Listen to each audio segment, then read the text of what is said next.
Hello guys, कैसे हैं आप सब। Welcome to my YouTube channel Shiv Jahangir blogs. और ये है गाइस प्रॉफिट लॉस का फोर्थ पार्ट। और इसमें मैं आपको दिखाऊंगा कि क्वेश्चंस के आंसर को कैसे हम 10 से 15 सेकंड के अंदर सोल्व करेंगे। तो गाइस काफ़ी वैरायटी के क्वेश्चन है, काफ़ी अच्छे अच्छे हाई लेवल के क्वेश्चन है इसमें। तो चलिए शुरू करते हैं वीडियो। और वीडियो को शुरू करने से पहले वीडियो को अगर अच्छी लगे तो लाइक कीजिए, शेयर कीजिए और हमारे चैनल को सब्सक्राइब करना ना भूलें। तो गाइस शुरू करते हैं आज का सेशन पहले क्वेश्चन के साथ। तो चलिए गाइस स्टार्ट करते हैं आज का पहला question. A farmer sold a cow and a calf for ₹760 and got a profit of 10% on cow and 25% on calf. If he sells the cow and the calf for ₹767.50 and gets a profit of 25% on cow and 10% on calf. Find the cost price of calf. तो ये कह रहा है कि किसान ने एक गाय और एक बछड़ा जो है 760 में बेचा, जिसमें गाय पर उसको 10% का लाभ हुआ और बछड़े पर 25% का लाभ हुआ। कहता है यदि उसने 767.5 में उसको बेचा होता तो गाय पर 25% का लाभ होता और बछड़े पर 10% का लाभ होता। तो उसने बछड़े का क्रय मूल्य पूछा है। तो चलिए गाइस सोल्व करते हैं। बहुत ही सिंपल वे में सोल्व करेंगे, देखो इसको बिना किसी इक्वेशन के। चलिए मान लीजिए काऊ को 10% लाभ बेचा उसने, तो 110 हो गया, ठीक है। और प्लस इसने काफ को बेचा है 125 पे, तो ये हो गया अपना टोटल मिला के इसने 760 में बेचा है, ठीक है। अभी दूसरी बार में ये कह रहा है कि देखो अपने को लिखना तो पड़ेगा, पर अपने इसको बिना सोल्व किए ही सोल्व कर देंगे क्वेश्चन को, बिना क्वेश्चन को सोल्व किए। कहता अब काऊ को 125% लाभ पे बेच रहा है, प्लस काफ को 110% लाभ पे बेच रहा है, यहाँ भी परसेंट लगा लीजिए। तो अब 767.5 मिल रहे हैं इसे प्रॉफिट के तौर पे। तो देखिएगा इस एक चीज़ समझाना चाहूँगा मैं आपको यहाँ पे कि मान लो अगर ये जो 25 जो पहले 110% था 125% हो गया, मतलब 15% का अंतर आ रहा है ना दोनों में, इन दोनों में 15% का अंतर आ रहा है लाभ में, जिसकी वजह से ही ये अंतर आ रहा है, ठीक है ना। यहाँ भी 15% का अंतर है। तो मैं एक काम करता हूँ, ये 15% मैं अगर काफ को ही दे दूँ तो मान लो ये 15% यहाँ से उठा के अगर काफ को दे दूँ तो 110% होगी गाय और काफ 125%, तो कितना कम हो जा रहा है, कितना कम हो जा रहा है 7.5 हो जा रहा है। मैं इसको यहाँ लिख देता हूँ, 1 मिनट। तो 7.5 कम हो जा रहा है, ठीक है। तो ये माइनस का लगा दिया, मतलब कम हो रहा है इतना। 15% देने पर इसको इतना कम हो रहा है, तो यहाँ पे 1% की वैल्यू निकाल सकता हूँ, मतलब 15% है तो ये इसका आधा है 15 का, तो 1% निकाल लूँगा तो ये 0.5% हो जाएगा। मतलब 1% दूंगा तो 0.5 कम हो जाएगा रुपीज़, ठीक है। अगर 125 का 25% पूरा ही मैं इसको दे दूँ तो मान लो पूरा मैंने 125% दे दिया इसको, ठीक है। तो टोटल काफ का कितना हो गया 110 और 125 टोटल 235 हो गया, ठीक है। तो 125% पूरा दे दूँ इसको मैं तो टोटल 62.5 हो जाएगा। यहाँ पे गुणा करेंगे 125 की दोनों साइड, तो 62.5 रुपये कम हो जाएगा। तो इसमें से दोस्तों 767.5 में से 62.5 कम करेंगे तो 705 आ जाएगा। तो ये 235% बन गया। तो अब ये वैल्यू है काफ की, तो काफ को 235% बेचते हैं तो 705 रुपये मिलते हैं अपने को, ठीक है। तो ये 235% की वैल्यू है तो 100% निकाल लेते हैं इसका। ये तो लाभ दे के आ गया वैल्यू 235 की ये है, तो 100% निकाल लो गाइस इसके। आई थिंक ये कट जाएगा 5 से, कट कर लो एक बार इसको, ये 20 पर और ये 47 पे। 47 को इस पर कट करेंगे 1 टाइम और 23 और 5, हाँ ये 5 टाइम फिर चला जाएगा। तो 15 × 20 300, तो 300 रुपीज़ ये काफ की क्रय मूल्य आएगा। 100% क्रय मूल्य ही होता है, ठीक है। विक्रय मूल्य ये था इसका 235%, तो काफ का क्रय मूल्य 300 आ गया गाइस। इसने ये बोला है कॉस्ट प्राइस क्या है। अगर इसने ये भी पूछा होता कि काओ का कॉस्ट प्राइस क्या है तो कुछ नहीं है, इसको जो है ना इक्वेशन में पुट कर सकते हैं यहाँ पे कहीं पे भी, और काओ की वैल्यू निकल जाएगी आराम से। तो ये तो गाइस बिल्कुल इजी तरीके से मैंने इसको सोल्व किया है, बिना किसी इक्वेशन को सोल्व किए ही, कि बस यहीं से कि ऐसी कंडीशन में जहाँ पे दोनों का डिफरेंस सेम हो तो बस मतलब परसेंटेज एक दूसरे को दे दो, कि मतलब जिससे क्या है कि पूरा ये जीरो हो जाए और टोटल इसी को मिल जाए, फिर इसी का वैल्यू निकलेगा पूरा प्योरली। तो काफ को अगर 235% पे बेचते तो इतने रुपये बिकता, तो 100% निकाल लेते इसका। ओके गाइस, आई होप आपको अच्छे से समझ आया होगा क्वेश्चन। चलिए नेक्स्ट क्वेश्चन करते हैं।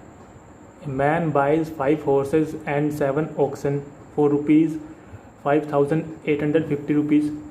He sells the horses at a profit of 10% and oxen at a profit of 16%, and his whole gain is rupees 711. What price does he pay for a horse? तो इसने ये कह रहा है कि एक आदमी है जो 5 घोड़े और 7 बैल है, उसको 5850 रुपये में भी खरीदता है। फिर वह घोड़े को 10% लाभ पे और बैल को 16% लाभ पे बेचता है, ठीक है। तो उसे कुल मिला के 711 रुपये का लाभ होता है। तो इस घोड़े का उसने घोड़े का क्रय मूल्य पूछा है, ठीक है। तो चलो इसको ही करते हैं शॉर्ट वे के अंदर, कैसे सोल्व होगा देखो।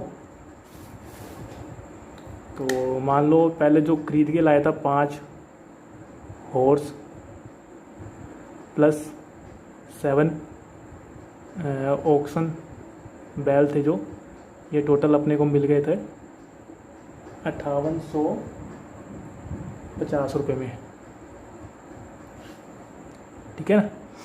अब ये कह रहा है जो 5850 रुपये है ना, ये कह रहा है कि हॉर्स को तो इसने दे रखा है 10% लाभ पे बेचता है, और इसको ऑक्शन को 16% लाभ पे बेचता है सभी को। तो कुल मिला के इसको लाभ होता है वो 711 का होता है, ठीक है। तो देखो मैं इसको 10 लिखता हूँ और इसको मैं 10 + 6 लिख लेता हूँ। इसको मैं अगर इसको मैं ऐसे लिख लूँ 10% + 6%, तो देखो गाइस, दोनों को अगर मैं 10% पे बेचूँ, दोनों ही प्रकार की चीज़ को, मतलब हॉर्स को भी ऑक्शन को भी, दोनों को 10% पे बेचूँ, तो कितना परसेंट लाभ होगा अपने को ओवरऑल पे?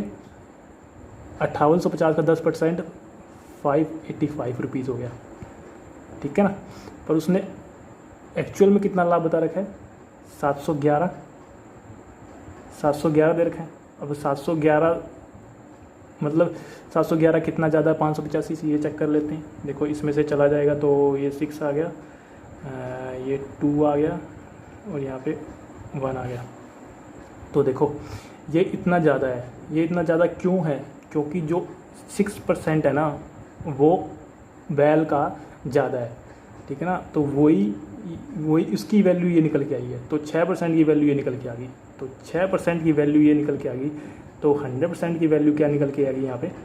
तो ये देखो यहाँ से कट जाएगा 2 टाइम और 1 टाइम, ठीक है, और 2100। अब ये 2100 टोटल जितने बैल हैं उनका कॉस्ट प्राइस आ गया अपना, ठीक है ना। ये कॉस्ट प्राइस या CP है सभी का ही, दोनों चीज़ों का, हॉर्स का और बैल्स का। तो इसमें से ये घटा देते हैं तो कितना आएगा? अब देखो 585, इसमें से घटा देंगे 2100, तो 5, 7 और 3 3750 रुपये क्रय मूल्य आ गया हॉर्स का। तो ये 5 हॉर्स का क्रय मूल्य पूछा, उसने 1 हॉर्स का पूछा है, तो इसको 5 से डिवाइड कर दो। 5 7 35, 2 5 25 और 0, तो 750 रुपये 1 हॉर्स का CP आ गया, कॉस्ट प्राइस आ गया। तो गाइस बिल्कुल ही आसान है ये तरीका, इक्वेशन बनाने से बढ़िया है कि इस तरीके से सोल्व करके देखिए, बहुत ही इजी वे में और बहुत ही जल्दी सॉल्व हो जाए क्वेश्चन।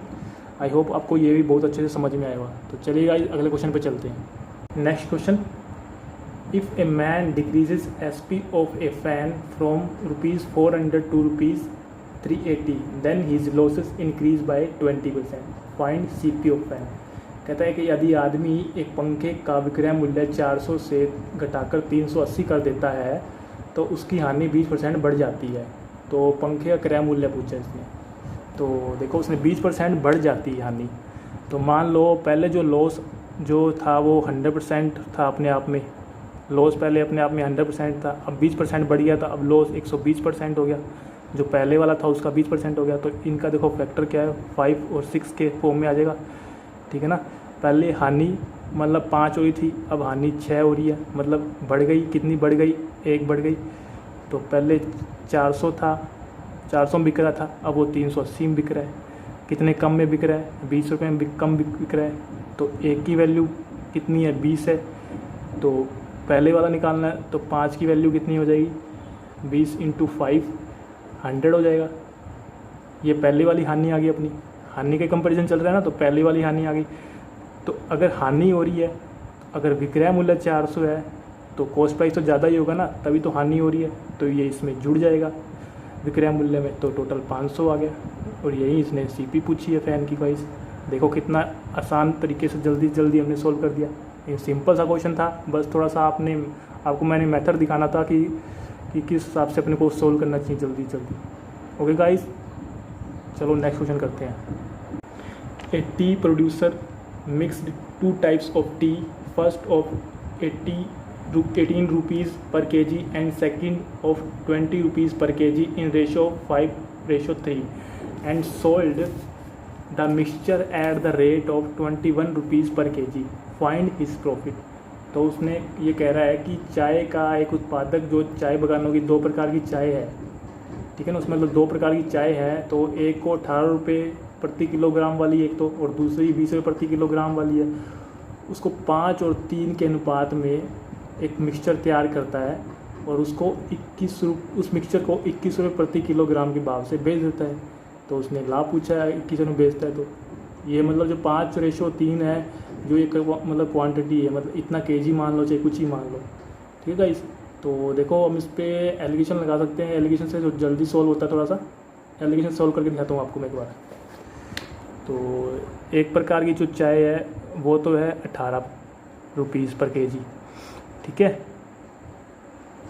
और दूसरी है वो 20 रुपीज़ पर केजी है, ठीक है। तो ओवरऑल को जो बेच रहा है वो एक्स मान लो एक बार, यहीं अपने को निकालना है। तो ये वाली जो क्वांटिटी दे रखी है 5 है, ठीक है गाइस।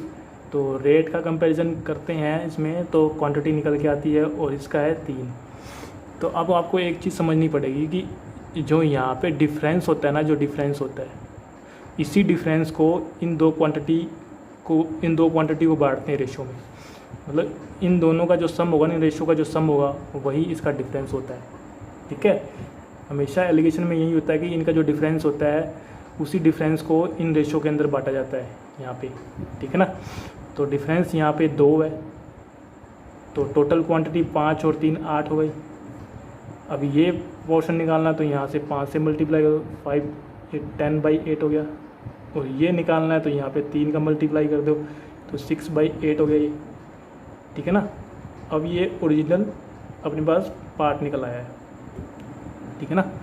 तो देखो इसको थोड़ा सा और सोल्व कर लेते हैं। 5/4 और ये हो गया 3/4, ठीक है। अब देखो 5/4 क्या होता है, 1.25 होता है, 1.25 होता है। तो आपको पता है कि वैल्यू है जो इन दोनों के बीच में आएगी, ठीक है ना। अभी आपको ये नहीं पता कि इसमें ये घटेगा या जुड़ेगा, तो आप ये चीज़ देख लीजिए कि बीच वाला जो हमेशा ही इन दोनों के बीच में आएगा। तो यहाँ पे जो इससे जो छोटा आएगा, इससे छोटा आएगा यहाँ पे, तो ये चीज़ इसमें घटेगी। तो 1.25 इसमें घटेगा, तो यहाँ पे कितना आ जाएगा, 18.75। अब 3/4 तो ये तो दे ही रखा अपने आप में 0.75 है, ये तो यहाँ पे 0.75 निकल के आ रहा है। तो ये देख लो, ये इसमें जुड़ेगा और ये इसमें घटेगा। यही तो होता है, एक घटता है और एक जुड़ता है। तो 8.75 आ गया ओरिजिनल वैल्यू। और 8.75 ओरिजिनल वैल्यू है और अपने को दे रखा है 21 रुपये में बेच रहा है, ठीक है ना। तो ये विक्रय मूल्य है, ये क्रय मूल्य है दोनों का। तो यहाँ से लाभ निकल के आ जाएगा। तो लाभ निकाल लेते हैं, यहाँ पे अपने लिख लेते हैं। पहली बात है ये कितना ज़्यादा, ये देख लेते हैं एक तो, ठीक है ना, 1.25 और एक 2.25।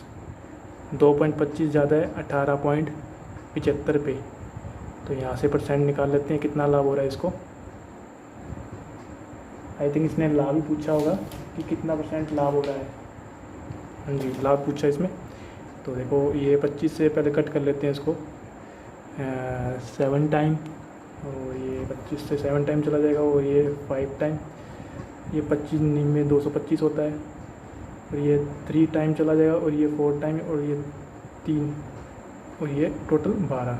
तो ये 12% का इसको लाभ हो रहा है गाइस। तो ये इसका आंसर है। देखो एलिगेशन से सोल्व हो जाता है जल्दी से जल्दी, बस अपने को एलिगेशन लगाना आना चाहिए अच्छे से। तो एलिगेशन जितना जल्दी आप अच्छे से लगा पाओगे उतना जल्दी क्वेश्चन सॉल्व हो जाएगा। आई होप आपको बहुत अच्छे से समझ में आया होगा ये। तो नेक्स्ट क्वेश्चन करते हैं guys. If SP of an article is doubled then value of its loss percentage will convert to profit percent. Find the loss percent of article. देखो थोड़ा सा लैंग्वेज कन्फ्यूजिंग सा है, तो मैं आपको थोड़ा हिंदी में बताता हूँ ये क्या कहना चाहता है। यदि किसी वस्तु के विक्रय मूल्य को दोगुना कर दिया जाए तो इस पर होने वाली हानि प्रतिशत समान लाभ प्रतिशत में परिवर्तित हो जाता है। वस्तु पर होने वाला हानि प्रतिशत क्या है ये पूछा इसने, ठीक है ना। कह रहा है कि विक्रय मूल्य को दोगुना कर दिया जाए तो जो पहले हानि हो रही थी वो लाभ में बदल जाती है, ठीक है। तो उसने हानि पूछा है कि हानि प्रतिशत क्या था पहले। देखो इसमें कोई भी वैल्यू नहीं दे रखी, अपने कोई आंकड़ा नहीं दे रखा, तो इसमें है ना आई थिंक अपने को ऑप्शन से जाना चाहिए। ऑप्शन से जल्दी सॉल्व रहता है, नहीं तो इसको एक्स वगैरह मान के करोगे तो एक पेज भर जाएगा पूरा और टाइम भी ज़्यादा लगेगा। तो चलो अपने इसको ऑप्शन से मान के करते हैं। तो मैंने इसमें पहला ऑप्शन उठा के देखा, तो पहले ऑप्शन में देखो 25% दे रखा है। अब देखो आपको एक तो है ना फैक्टर आना चाहिए परसेंटेज का, परसेंटेज फैक्टर आएगा तभी ये क्वेश्चन जल्दी जल्दी सॉल्व होएगा। तो 25% को अपने लिखते हैं 1/4, ठीक है ना, 1/4, ठीक है गाइस। अगर ये 1/4 हानि है तो हानि है नीचे सीपी है, तो सीपी 4 है, तो हानि में विक्रय मूल्य तो कम हो जाएगा इसमें, तो 1 चला जाएगा तो 3 विक्रय मूल्य आएगा, तो एसपी 3 आएगा। एसपी को दोगुना कर दिया जाए तो 6 आता है, 6 आ जाएगा। तो सीपी 4 है और एसपी 6 आ गई, मतलब 2, अब तो ज़्यादा होगी ना एसपी, तो लाभ हो रहा है, तो 2/4 मतलब 50% लाभ हो रहा है। देखो इसको मैंने 2 से गुना कर दिया है, ये 6 हो गया, दोगुनी करनी है एसपी। अब 6/4 करते हैं तो देखो ये 150% आ रहा है, 150% आ रहा है, मतलब गलत है। पहले 25% अब 50% लाभ हो रहा है, हानि हो रही थी, मतलब ये मैच नहीं कर रहा।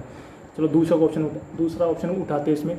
दूसरा इसमें दे रखा है 30%, तो 30 की वैल्यू, 30 का फैक्टर होता है इसके अंदर 3/10। तो ये सीपी है तो एसपी 7 हो गई। अब कह रहा है एसपी को दोगुना कर दें 14, तो 14 10 से कितना ज़्यादा है, 4 ज़्यादा है, तो 4/10 करेंगे तो 2/5, तो 20% आ रहा है। ये भी नहीं हो रहा ऑप्शन, ठीक है ना, ये भी सही नहीं है। तो चलो गाइस फैक्टर आते तो जल्दी जल्दी आप सोल्व कर दोगे, आपको इसको माइंड के अंदर ही सोल्व कर दोगे। तीसरा क्वेश्चन उठाते हैं, 33 सही 1/3%, तो ये होता है 1/3, तो सीपी 3 हो गई और एसपी 2 हो गई। और एसपी को दोगुना करें 4, तो 1 ज़्यादा है 3 पे, तो 1/3, ये 33%। अब देखो गाइस ये अपना मैच कर रहा है, तो 1 ज़्यादा है, ठीक है, तो सीपी से, और ये प्रॉफिट आ गया, प्रॉफिट भी 1/3 है और लॉस भी 1/3 है। तो गाइस सी का ऑप्शन एकदम एक्यूरेट है अपना, उसके बाद आगे जाने की जरूरत ही नहीं है, यहीं पे अपना क्वेश्चन सोल्व हो जाता है। तो अपने को यही देखना था कि ऑप्शन से जल्दी सोल्व हो जाता है। बाकायदे आपको इसमें थोड़ा सा ना फैक्टर बनाना आना चाहिए परसेंटेज का, जितना जल्दी फैक्टर बना सकोगे माइंड में उतना जल्दी सोल्व होगा। जैसे मैंने देखा 1/3 होता है, तो वहाँ लॉस हो रहा है तो कम होगा, 2 गुना 4, तो 4 में से 3 का 1 ज़्यादा है, तो 1/3 मतलब ये सही है। तो ये थोड़ा सा आपको करना आना चाहिए गाइस। ओके, आई होप आपको अच्छे से समझ में आया होगा। और नेक्स्ट क्वेश्चन देखते हैं guys. A shopkeeper sells a sari for ₹266 after giving discount of 5%. If he had not given the discount, then he would have gained 12% profit of CP. Find the CP of each sari. तो CP पूछी है साड़ी की। तो इसमें कह रहा है कि एक शॉपकीपर है जो साड़ी को प्रत्येक साड़ी को अंकित मूल्य पर 5% छूट देकर 266 रुपये में बेचता है। यदि उसने उन पर छूट न दी होती तो उसे उनके लागत मूल्य का 12% लाभ मिला होता। तो प्रत्येक साड़ी का उसने जो है सीपी पूछी है, क्रय मूल्य पूछा है। तो चलिए करते हैं सॉल्व इसको। तो गाइस ये कह रहा है कि मतलब मान लो 100% है, ठीक है ना, साड़ी का मूल्य, क्रय सीपी मतलब 100 है। तो अगर कह रहा है एक मतलब 12% लाभ पे बेचूँ, मतलब 112 पर बेचूँ, अगर कोई डिस्काउंट ना दूँ तो मैं 112 पर बेचता हूँ, ये कहता है। अगर कोई भी डिस्काउंट ना दूँ तो मुझे 12% का लाभ होता है, 112 बेचता हूँ मैं, ठीक है। तो इसका मतलब यही है इसमें कि जो यहाँ पे SP है ना, वही पहले वाले केस में मार्क प्राइस बन जाता है। ये MP भी यही है, फिर यहाँ पे यही MP है, इसके अंदर 5% डिस्काउंट देता है, तब जाके वो 266 रुपये में बेचता है। ठीक है ना। तो देखो 112 में मैं 5% डिस्काउंट दूंगा, तो पहले 5% निकाल लेते हैं, फिर घटा देंगे इसमें से। तो इसको 5 से मल्टीप्लाई सीधा कर लेते हैं, 560/100, और ये यहाँ पॉइंट लग गया। तो 5.6 इसमें से कम कर देंगे तो 106.4 आंसर आ जाएगा इसके। तो 106.4 मतलब 6.4% का लाभ हो रहा है। तो कह रहा है जो बेच रहा है 266 रुपये में, वो इसकी वैल्यू है, मतलब इस परसेंटेज की। तो 266 में बेचता है तो 106.4% बिकती हो, तो अपने को CP निकालना है तो 100% निकालना पड़ेगा। तो देखो यहाँ से ये हटा के एक जीरो मैंने और चिपका दी। अभी देखो ये 8 से कट रहा है, तो ये भी 8 से कट जाएगा, तो 1 टाइम चला जाएगा, और ये 3 टाइम, और ये फिर 3 टाइम चला जाएगा, और ये 125 का 8 टाइम मल्टीपल होता है 1000। तो गाइस आपको ये पता होना चाहिए कि ये 8 से जा रहा है नहीं जा रहा है। इसका मतलब है कि लास्ट 3 डिजिट चेक कर लो, अगर लास्ट की 3 डिजिट अगर 8 का मल्टीपल है तो मतलब ये सम 8 से चला जाएगा। ठीक है गाइस। तो अब देखो ये वाला जो है इससे 2 टाइम चला जाएगा, 2 बार चला जाएगा इससे। तो 125 का 2 गुना होता है 250, तो 250 रुपये CP है प्रत्येक साड़ी की। तो गाइस क्वेश्चन सिंपल था, बस करने का मेथड थोड़ा बता रहा हूँ आपको कि कितना जल्दी आपको सोल्व कर सकते हो आप क्वेश्चन को, और कितना इजीली सोल्व कर सकते हो। ओके, चलो करते हैं next question. A person purchase 3 cows 8 goats for rupees 47,200. If he had purchased 8 cows 3 goats, then he would have to give rupees 53,000 more. Find cost price of each cows. कहता है एक व्यक्ति है जो 3 गायें और 8 बकरियों को 47,200 रुपये में ख़रीदता है। ठीक है, और उसने 8 गायें 3 बकरियां और ख़रीदी। तो अगर उसने मतलब कह रहा है कि अगर उसने 8 गायें और 3 बकरियां ख़रीदी होती तो उसे 53,000 रुपये और ज़्यादा देने पड़ते। ठीक है, पहले वाले में से 53,000 और ज़्यादा देने पड़ते। तो अनुसार उसने पूछा है कि गाय का क्रय मूल्य कितना होगा। तो गाय का क्रय मूल्य पूछा इसने, तो चलिए करते हैं सॉल्व इसको। तो इसने पहले वाले में तो लिखा है कि 3 cows प्लस 8 goats 47,200 में खरीदी इसने। और दूसरी वाली कंडीशन में बोल रहा है कि अगर 8 cows और 3 goats खरीदी होती इसने तो इसको 53,000 और ज़्यादा देने पड़ते। तो मतलब इसमें 53 और जोड़ दें तो ये 1,02,000 रुपीज़ आ जाएगा। अब इसको इतने रुपये में खरीदता, मतलब ये अब इसको इतने रुपये देने पड़ते हैं ये ख़रीदने के लिए। ठीक है ना। तो देखो इसमें से अपने इसका कंपैरिजन करवा देते हैं, मतलब पहली वाली को दूसरी वाली में से सबट्रैक्ट कर देते हैं।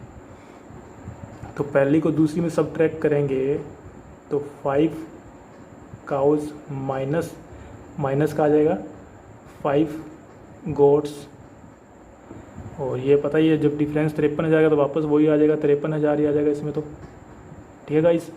तो अभी देखो यहाँ मैंने 5 कॉमन ले लिया, और काओ माइनस गोट बराबर ये 5, इसका कितना टाइम चला जाएगा, ये 20 से, और ये 106 10,600। ठीक है। तो काओ और गोट्स में अंतर आ गया क्रय मूल्य में। तो अब इसने जो भी पूछा है तो इस इक्वेशन को किसी भी इक्वेशन के साथ कंपैरिजन करवा दो। अब मान लो इसने अगर अपने से काओ का पूछा है कि प्रत्येक काओ क्रय मूल्य कितना है, तो कुछ नहीं गाइस, इसको इस वाली कंडीशन में रख दो या तो। ठीक है ना। तो काओस पूछा है तो अपने को गोट्स को मतलब बराबर करके और उसमें जोड़ देंगे। तो मान लो कि 3 cows प्लस 8 goats का 47,200 था। अब देखो इसको मैंने गोट्स को बराबर करेंगे तब ये माइनस का कट जाएगा जोड़ने पे, तो मैंने 8 से मल्टीप्लाई कर दिया इसको, और माइनस का आएगा यहाँ पे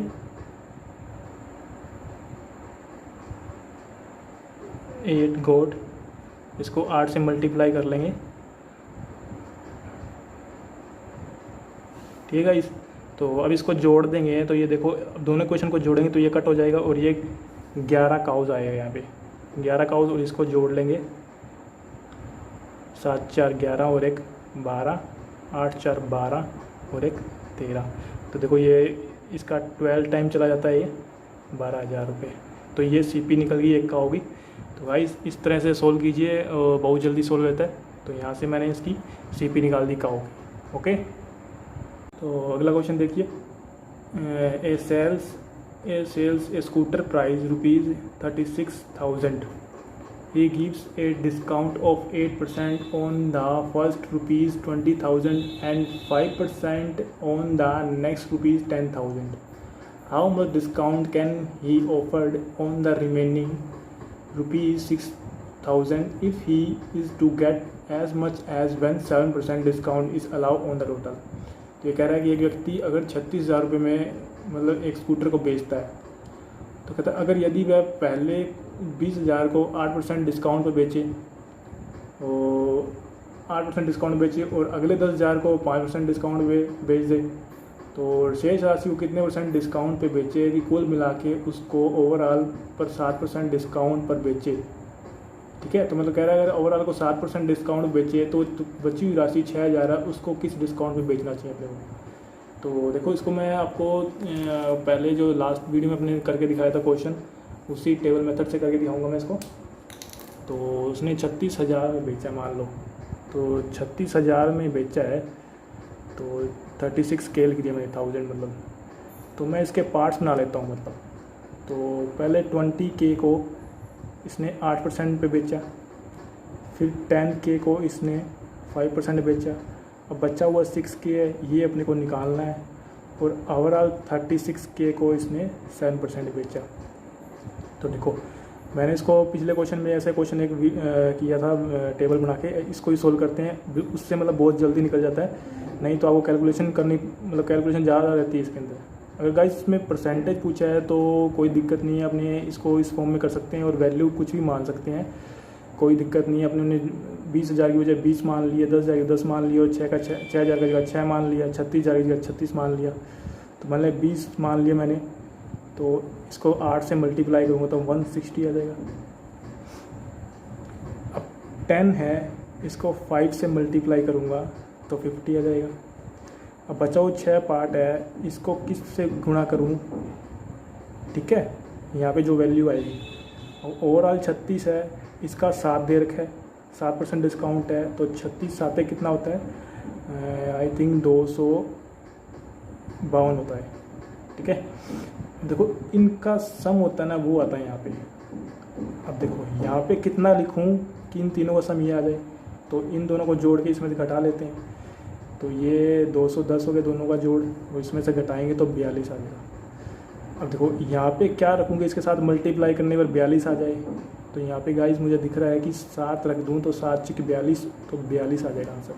तो मतलब बाकी जो है 6,000 पे मुझे 7% का डिस्काउंट दूंगा, तो मुझे ओवरऑल पे 7% डिस्काउंट दूँ तो वो एक जैसा ही मतलब डिस्काउंट हुआ। ठीक है, तो इसका कहने का मतलब सिर्फ ये पूछा था इसने कि 6,000 पे मैं कितना % डिस्काउंट दूँ। ठीक है गाइस, तो ये तरीका सबसे बेस्ट है मेरे हिसाब से, इसमें कैलकुलेशन करने की जरूरत बिल्कुल नहीं पड़ती। ठीक है ना, और जल्दी क्विक आंसर निकल जाता है। ठीक है गाइस, तो चलिए अगला क्वेश्चन करते हैं। The prime cost of an article is 3 times the value of raw material used. The cost of raw material increased in the ratio of 5:12 and manufacturing expenses in the ratio 4:5। The article which originally cost ₹6 will now cost. तो ये कह रहा है कि जो लागत मूल्य है कच्चे माल के मूल्य का 3 गुना है। ठीक है ना, मतलब कोई भी मतलब आर्टिकल है उसका जो मतलब सीपी है वो उसका जो रा मतलब वैल्यू है मतलब उसका 3 गुना मतलब।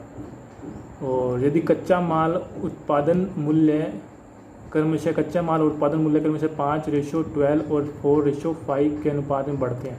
मतलब कह रहा है कच्चा माल तो 5 से 12 हो जाता है और उत्पादन मूल्य 4 से 5 हो जाता है, तो 6 रुपये तो बढ़े। तो कहता 6 रुपये जो इसका इनिशियल मूल्य था, इनिशियल जो प्राइस था ना इसका जो आर्टिकल का, वो 6 रुपये था पहले। तो कहता अब कितना हो गया, मतलब ये कच्चा माल और उत्पादन मूल्य बढ़ने के बाद अब इसका प्राइस क्या हो जाएगा। तो देखो अपने इसको सोल्व करते हैं। तो मतलब जो फाइनल जो अपना प्रोडक्ट बन के आता है वो फाइनल प्रोडक्ट क्या होता है, फाइनल कैसे बनेगा। एक तो रॉ मटेरियल होता है, मतलब कच्चा माल और प्लस के अंदर उत्पादन कॉस्ट जो होती है, उत्पादन का जो मूल्य है वो आएगा, ठीक है, प्रोडक्शन कॉस्ट, ठीक है, ये होता है फाइनल तैयार, ठीक है। तो फाइनल यहाँ पे इसने 6 दे रखा है, इन स्टार्टिंग में 6 रुपये की चीज़ थी, तो इसने कह रहा है जो 6 रुपये है वो कच्चे माल का 3 गुना है। तो कच्चा माल अगर 2 है, 2 ही होगा, तो इसका 3 गुना 6 हो गया। तो उत्पादन यहाँ पे 4 आ जाएगा, क्रय मूल्य, उत्पादन मूल्य मतलब इसका क्रय मूल्य 4 आ जाएगा पहले वाले केस में, तभी दोनों मिला के 6 हो रहे हैं ना। पर इसमें क्या रहा है कि वो जो अब कच्चा माल है 5 से 12 होता है, पहले 5 था अब 12 हो गया, मतलब 5 से 12 की रेशो में बढ़ रहा है। तो क्यों ना गाइस अपने इसको मतलब कुछ ऐसी फॉर्म में बना लेते हैं, ठीक है। तो मान लो क्योंकि यहाँ पे तो देखो 2 है, अब इसका कंपैरिजन करना थोड़ा मुश्किल हो जाता है, ठीक है ना। यहाँ पे आपको दिख नहीं रहा होगा आई थिंक, यहाँ पे 2 और प्लस 4 तब ये 6 बन रहा है ना।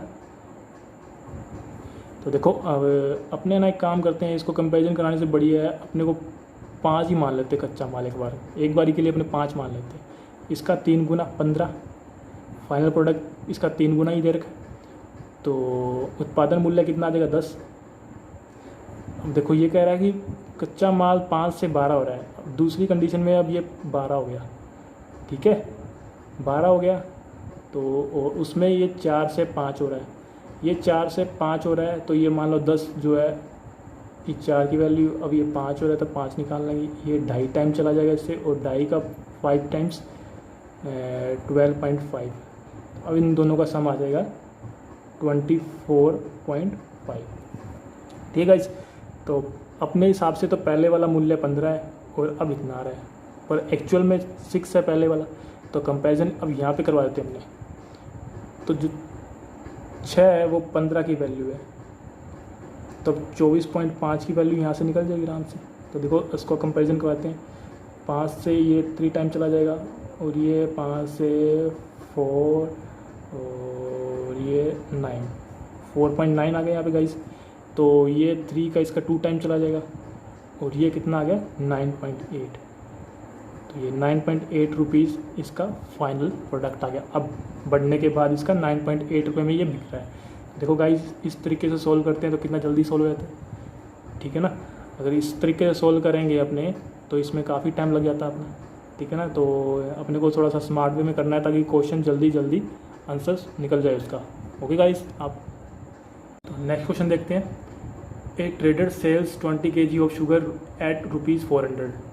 A customer asked 20% discount and he agreed to it, but instead of 1 kg he gives 4% less sugar. What is the effective discount that the customer gets? तो कह रहा है एक व्यापारी है ना जो 20 kg चीनी है वो 400 रुपये में बेचता है, और ग्राहक उस पर मतलब डिस्काउंट चाहता है 20% का, और पर इस पर व्यापारी मान जाता है कि ठीक है 20% डिस्काउंट दूंगा आपको। पर वो करता क्या है कि घपला कर देता है माल के अंदर, पर वो क्या करता है कि 1 kg में 4% कम चीनी तोलता है। तो अब बताओ कि व्यापारी को और मतलब एक्चुअल में कितना डिस्काउंट मिला है। 20% तो कह रहा था, पर घपला करने के बाद तो थोड़ा सा कम होगा डिस्काउंट ना। तो वही चीज़ अपने को निकालनी है कि एक्चुअल में कितना % डिस्काउंट कम मिला है, ठीक है। इस तो देखो ये कह रहा है मान लो 20 रुपये में 20 kg मतलब 20 kg चीनी ये लाया है 400 रुपये की, तो 20 रुपये kg के हिसाब से हो गई, ठीक है। पर ये डिस्काउंट भी जाता है इस पर। तो एक बारी के लिए आप इसको भूल जाओ, क्यों? क्योंकि अपने को सिर्फ % में पूछा है, तो % में पूछा है तो अपने को वैल्यू से कोई मतलब नहीं है, वैल्यू कुछ मर्जी मान लो मैं 1000 रुपये में 1000 kg चीनी लाया, ठीक है ना। पर अब वो कह रहा है कि आप मुझे 20% डिस्काउंट दो इस पर, तो 1000 पे 20% डिस्काउंट दूँ तो 800 हो जाएगा। तो कह रहा है 800 में मुझे आप 1000 मतलब 1000 ग्राम चीनी दूँ, पर वो कह रहा है कि वो करता क्या है, 1000 ग्राम चीनी देता नहीं है, वो 4% कम तोलता है। तो उसने 4% कम तोला तो उन्हें 96% ही तोला, तो 96% इसका करेंगे तो 960 आ जाएगा। ठीक है इस अब देखो इतने में इतनी लाया, पर बेच 800 में 960 ग्राम रहा है। तो एक काम करते हैं अपने यहाँ पे कि अपने इन दोनों का मतलब बराबर कर लेते हैं मात्रा। यहाँ पे अगर अपने को 1000 ग्राम ही अगर इसको बेचें तब तब मतलब वैल्यू 800 से बढ़ जाएगी ना। अब इसको मतलब अगर 800 ग्राम ही बेचे अपने मान लो, तो एक बारी के लिए इसको कट कर लेते हैं। यहाँ पे अगर 1000 ग्राम बनाना तो इसको देखो 100 सीधा ही बन रहा है, ये 12 टाइम चला जाएगा और ये 100 आ गया। ठीक है, तो 100 रुपये में 120 ग्राम दे रहा है मतलब। ठीक है, तो वो 1 जीरो और यहाँ से अपने कम कर दें तो 10 रुपये में 12 ग्राम आ गए। तो अपने को 1000 ग्राम बनाना है, तो दोनों को अगर बराबर बनाना है तो मैं नीचे मान लो 1000 से मल्टीप्लाई कर दूँ और ऊपर 12 से मल्टीप्लाई कर दूँ, तो यहाँ पे भी सेम चीज़ होगा। तो यहाँ पे ये 12,000 बन जाएगा। ठीक है, और यहाँ पे 1000 से गुणा किया तो मैंने ये 10,000 हो जाएगा। अभी देखो 12,000 की चीज़ 10,000 में बेच रहा है तो कितना डिस्काउंट दे रहा है ये 2,000 रुपये का, और कितने पे 12,000 रुपये पे। ठीक है, अब देखो ये 1/6 आ गया। अब 1/6 आ गया। अब अपने को परसेंट यहाँ 100 इंटू करने से कोई मतलब नहीं है, अपने को इतना निकलने के बाद ये पता लग जाना चाहिए कि 1/6 फैक्टर किसका होता है, 16.66% का। तो गाइस ओरिजिनल डिस्काउंट उसको इतना मिल रहा है, पर वो क्या कितना रहा था 20% का, और इसने कितना दिया इसको व्यापारी ने कस्टमर को 16.66% का डिस्काउंट दिया। तो आई थिंक ये तरीका आपको अच्छे से समझ में आया होगा, तो ये इसका आंसर होगा। तो गाइस आज का लास्ट क्वेश्चन करते हैं, और काफ़ी अच्छा क्वेश्चन है, थोड़ा सा लेंथी है दिखने में, देखते हैं कितना जल्दी सोल्व होता है। Anna sold his car to Bonnie at a profit of 20% and Bonnie sold it to Chakori at a profit of 10%. Chakori sold it to mechanic at a loss of 9.09%. Mechanic spent 10% of his purchasing price and when sold it at a profit of 8.33% to Anna once again. What is the loss of Anna? तो देखो मैं हिंदी में थोड़ा बताता हूँ इसको। ये कह रहा है कि अन्ना ने बोनी को अपनी कार 20% लाभ पे बेची है, बोनी ने चकोरी को इसको 10% लाभ पे बेचा, चकोरी ने मैकेनिक को इसे 9.09% हानि पर बेचा। ठीक है, तो कह रहा है अगर मैकेनिक ने अपने क्रय मूल्य का 10% कार पे खर्च किया और उसे अन्ना को बेच दिया 8.33% लाभ पर, तो अन्ना को कितनी हानि हुई ये पूछा इसने एक्चुअल में। ठीक है ना, मतलब यहाँ तो ये पता है कि हानि हो रही है, पर ये बताना कितना हानि हो रहा है। तो देखो अपने इसको जैसे जैसे बोल रहा है वैसे वैसे तरीके से सोल्व करते रहते हैं इसको। तो मान लो ये अन्ना का कुछ प्राइस है ए, तो इसने बोनी को बेचा 20%, तो 20% का फैक्टर 1/5 होता है, तो लाभ पे बेचेंगे तो 6/5 करेंगे इसको। ठीक है, अब इसके बाद कह रहा है कि इसने अन्ना ने बोनी को बेचा और बोनी ने फिर चकोरी को बेचा, फिर इसका वैल्यू कितना बढ़ गया 10% लाभ पे बेचा, तो 11/10 पे बेचा इसने। ठीक है, यही कह रहा है इसके अंदर। तो उसके बाद क्या कह रहा है कि चकोरी ने इसे मैकेनिक को बेच दिया। अब चकोरी ने इसको मैकेनिक को बेचा, वो भी हानि पे बेचा इसने, तो 9.09 आपको पता होना चाहिए कितना होता है, 9.09% होता है 1/11। 1/11 की वैल्यू होती है, तो इसने 10/11 में बेचा होगा इसको, तो ये 10/11 होगी वैल्यू। तो देखो ये कट गया यहाँ से कट गया, मतलब अब ये वैल्यू फिर से 6/5 रह गई एक ही। ठीक है, तो अब देखो अब मैकेनिक ने क्या किया कि इसके अंदर 10% खर्चा किया कॉस्ट प्राइस का। मैकेनिक का कॉस्ट प्राइस अब ये आ गया ना, ये मैकेनिक का कॉस्ट प्राइस है, इसका कॉस्ट प्राइस का 10% अपने इसमें जोड़ते हैं। देखो 10% कितना होता है, वही 1/10 होता है, तो 11/10 देख लेते हैं एक बार इससे कि इसने 10% ही बोला है ना, 10% खर्च किया इसने। तो देखो 6 अपने यहाँ पे 6.5 का इसमें अगर 1/10 निकाल के इसमें जोड़ेंगे तो 6/50 और 6/50 इसके अंदर जोड़ दें तो देखो आई थिंक ये आ जाएगा 66/50। ठीक है, तो मैं आपको दिखा देता हूँ इसके पास वैल्यू की आगे मैकेनिक के पास अब ये वैल्यू बन गई है 66/50। अब कार की कॉस्ट ये बन गई, पर अब इसने मैकेनिक ने अन्ना को वापस बेची कितने % लाभ पे, 8.33। और ये 8.33 क्या होता है, 1/12। 1/12 होता है, तो मतलब इसने 13/12 पे बेचा, तो 13/12 पे बेचा। अब देखो इसको कट कर लेते हैं, जहाँ पे कट होता है उतना कट कर लेते हैं। ये 11 टाइम चला जाएगा, ये 2 टाइम्स, और ये इसका मल्टीपल आ गया 143 और नीचे आ गया 100, और ये वैल्यू आ गई मैकेनिक की।